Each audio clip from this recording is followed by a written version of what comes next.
చచ్చిపోతాం. ఏంటి నిన్ను చూసి నువ్వే భయపడుతున్నావా? ఏం చేస్తావు? నీ ఫేస్ అలాంటిది, భయపడక చేస్తావా? అందుకేగా నాకిప్పటిదాకా పెళ్లే కాలేదు. అయ్యుంటే ఈ పాటికి ప్రొడక్షన్ ఆపరేషన్ 2 అయిపోయింది. ట్రై చేస్తున్నాం సార్. ఇప్పటికే పెళ్లి చూపులు ½ సెంచరీ పూర్తయినాయి. సెంచరీ అయ్యేలాగా ఈ గంతకు తగ్గ బంత దొరకపోతుందా? డబుల్ సెంచరీ కొట్టినా నీకు మ్యారేజ్ అవ్వడం నాకు డౌటే. ముష్టి వాళ్ళకి మోస్ట్ వాంటెడ్ టెర్రరిస్టులకు కూడా పెళ్ళయి పిల్లలున్నారు. నీకేరా లేంది. అయితే నన్నేం చేయమంటావు? బిర్యానీలో బేగాన్ స్ప్రే కలుపుకుని తిని చావు. చాలే, నోరు మూసుకో. అసలే చండాలమైన ఫేస్ వేసుకుని పెళ్ళి ఒక నేను ఎడుతుంటే పైగా నీ ఎగతాడు ఒకట పాదలకే.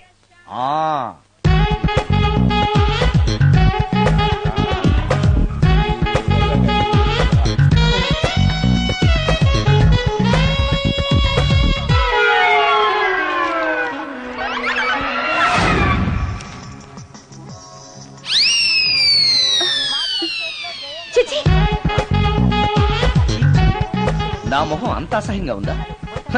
వాడు పెళ్లాంతో హనీమూన్ లో ఉండగా మిమ్మల్ని, పెళ్లాంతో చెప్పు దెబ్బలు తింటున్నప్పుడు నన్ను పుట్టించాడు. అది నా కర్మ. వస్తున్నా.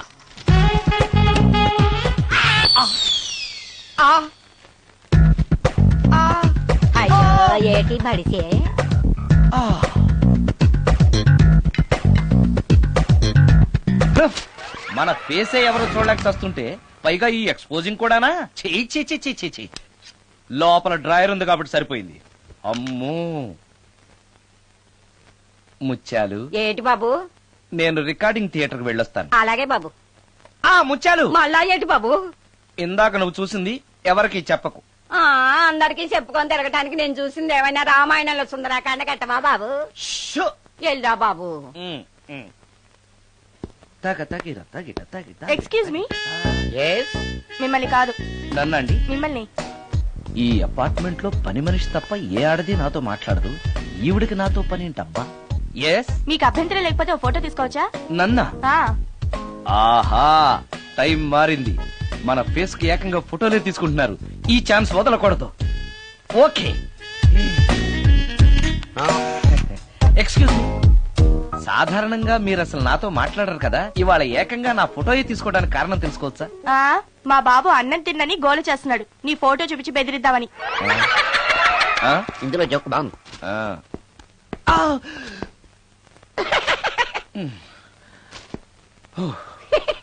20% ఇవ్వడానికి వస్తున్నారు ఏదో. ఏమండి, వచ్చే వారం తిరుపతిలో బ్రహ్మోత్సవాలు జరుగుతున్నాయి. అయితే వెళదామండి.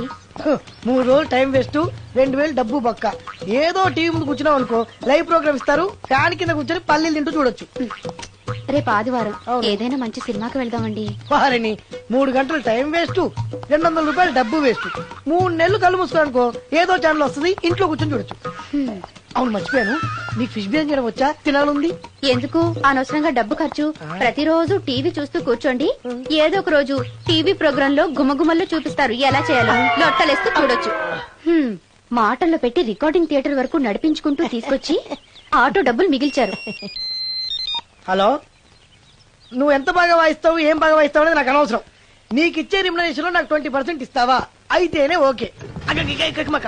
Line note. అలా అయితేనే ఓకే. లేవుటి ఇంకోసారి ఫోన్ చేయకు పెట్టే ఫోన్. ఇదిగో, నువ్వు పంజాబ్ వెళ్తున్నావు కదా, మా ఆవిని మాధురి రికార్డింగ్ థియేటర్ లో డ్రాప్ చేసి ఆ తర్వాత వెళ్ళు. అర్థమైందా? అలాగే. ఒక్క నిమిషం. హలో, ఏమయ్య, నాకు ఈ సొంత ఎందుకయ్యా? నువ్వెంత సీనియర్ అయితే నాకెందుకు? 20% ఇస్తావా? అలా అయితే రికార్డింగ్ థియేటర్ గిటార్ వేసుకుని వచ్చాయి. ఇది ఒక్క నిమిషం. పక్కనే కదా ఇల్లు.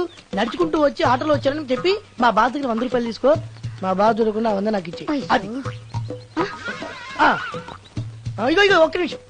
ఇంటి దగ్గరే టీలు టిఫిన్లు తినేసి వచ్చాయి. ఓకే, వీడి పేరు చెప్పి టీలు టిఫిన్లు 3 మాడికి చెంది ప్యాకెట్లు, 4 సిగరెట్ ప్యాకెట్లు అని 100 రూపాయలు ఒకేసారి. నువ్వు వెళ్ళి ఇగో, నువ్వు ట్రాక్ పడగానే 2000 రూపాయలు ఇస్తారు. నాకు 200 రూపాయలు కమిషన్ ఇవ్వాలి. ఓకేనా? నేను మీ భార్యనండి. మర్చిపోయాను. నువ్వు వెళ్ళి ఇగో, మా ఆవిడ డ్రాప్ చేసినట్టు వెళ్ళు. మధ్యలో ఎటు మాక వెళ్ళు. మా గురువు గారు కూడా అనవసరంగా పెట్రోల్ వేస్ట్ చేస్తున్నాడు. నడుచుకుంటూ రావచ్చు కదా, ఇంత పెద్ద బండి ఎందుకో. హలో,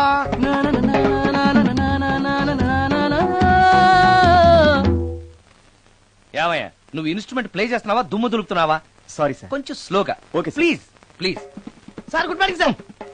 ఏంటయ్యా అందరూ వచ్చేసారా? అందరూ వచ్చారు సార్, ఆ. ఒక్క ప్రసాద్ గారు రాలేదండి. అదేంటి వాడు నిన్నే వస్తానని చెప్పాడు కదా. వాడికి పెళ్లి సెటిల్ అయింది సార్, రావడానికి ఇంకా 2 రోజులు పడుతుందని ఫోన్ చేశాడు. వీణ వాయించేవాడికి డప్పు కొట్టేవాడికి కూడా పెళ్లిళ్ళు అవుతున్నాయి. మ్యూజిక్ డైరెక్టర్ నాకు మాత్రం అదృష్టం లేదు. జింగిల్ మొత్తం వీణ మీద ఆధారపడింది, వాడు లేకపోతే ఎలారా? వాడు లేడనే సువర్ణ అనే వీణ ప్లేయర్ తీసుకొచ్చాను సార్. ఆ అమ్మాయి బాగా ప్లే చేస్తుందా? బ్రహ్మాండం, తీగ లెంపెద్ది. ఇలా చెప్పే మొన్నెవడో మృదంగం వాడిని తీసుకొచ్చావు, వాడిని ఆది తాళం వాయించరా అంటే చౌ మేళం వాయించాడు, చెవులో చిల్లులు పడిపోయాయి. తీసుకొచ్చాను కదా, మీరే టెస్ట్ చేయండి. ఒక్క నిమిషం రండమ్మా. నా కమిషన్ మీద మర్చిపోద్దమ్ము. ఈయనే మ్యూజిక్ డైరెక్టర్ సుందరం గారు. నమస్కారం అండి. నమస్తే.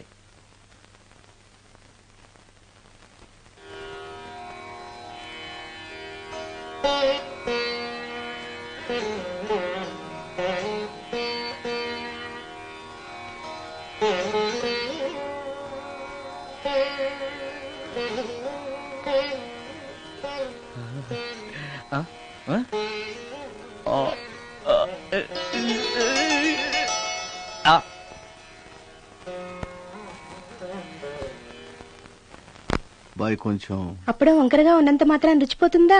అబ్బాయి డబ్బు బాగా సంపాదిస్తున్నాడు, డబ్బుంటే అన్నీ ఓకే. మీ తమ్ముడు మాకు బాగా నచ్చాడండి. నేను మీకు నచ్చాను, మీ అమ్మాయి మా అందరికీ నచ్చింది కాబట్టి. చెప్పు బాబు. అది అది ఏంట్రా? మీ అమ్మాయితో నేను మాట్లాడాను. ఈ రోజుల్లో ఇవన్నీ మామూలుగా బాబు, తీసుకెళ్లి మాట్లాడు. రే ఆగరా, ఏమడుగుతావురా? మ్యూజిక్ వాయించడమేనా లేకపోతే స్టెప్స్ కూడా వేయటం వచ్చా అని అడుగుతావా? బల్లిగుడ్లతో ఆమ్లెట్ వేయడం వచ్చా అని అడుగుతా. కింద పడలేదు. మా రోజుల్లో ఇలాంటి పద్ధతులు ఏమీ ఉండేవి కాదు. పెళ్ళెవక ముందే పక్కకు తీసుకెళ్లి మాట్లాడడానికి ఏముంటాయని. ఏముంటాయండి, మామూలుగా పెళ్లి చూపుల్లో అమ్మాయిని వంట మార్పు వచ్చా అని మనం అడుగుతాం. కానీ ఈ రోజుల్లో నీకు వంట చేయడం వచ్చా, బట్టలు ఉతకడం వచ్చా, అంట్లు తోవడం వచ్చా అని అమ్మాయిని అబ్బాయి అడగడానికి పక్కకు తీసుకెళ్లి ఉంటాడు, అంతే తేడా. ఓ చాలా ఎక్కువైంది, తగ్గించండి. ఏమీ లేదు, నేను నచ్చానో లేదో తెలుసుకోవడానికి పిలిచాను. నేను నచ్చానా? నువ్వేం మొహం పడకు, ధైర్యంగా చెప్పే. దానికంత ఆలోచించడం దేనికి? నేనేమీ అనుకోను, చెప్పేయ్. నాకు మీ మొహం చూడాలంటేనే భయం వేస్తుంది.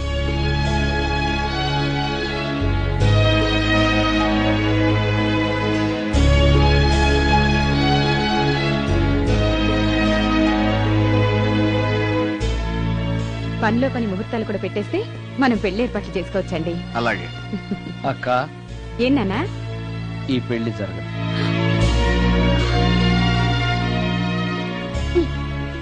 అసలు నీకు బుద్ధుందా?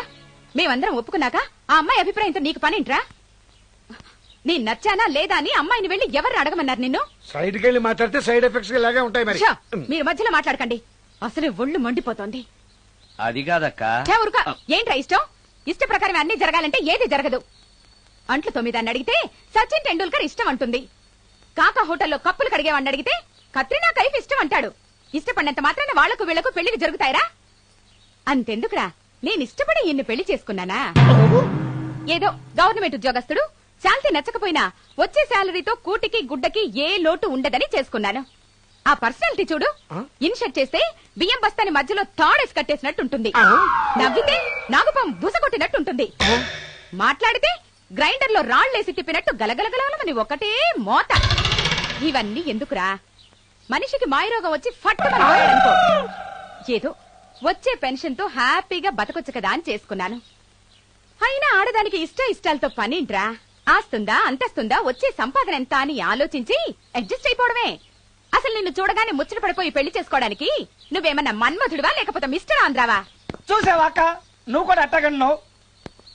దానికి నేను ఇష్టం లేదంటే పెళ్లి చేసుకోవచ్చే, కానీ నన్ను చూస్తేనే భయపడిపోయే ఆడదని నేను ఎలా చేసుకోమంటావు? ఎలా?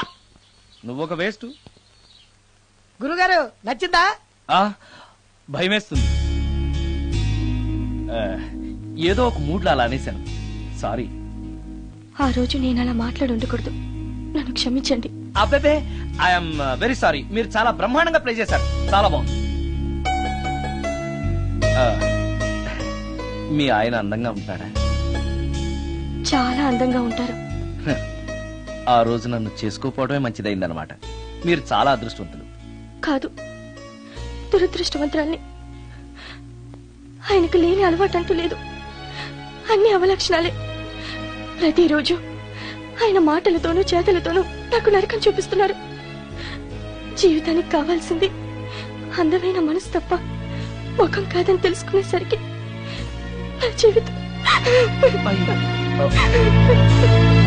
I'm sorry.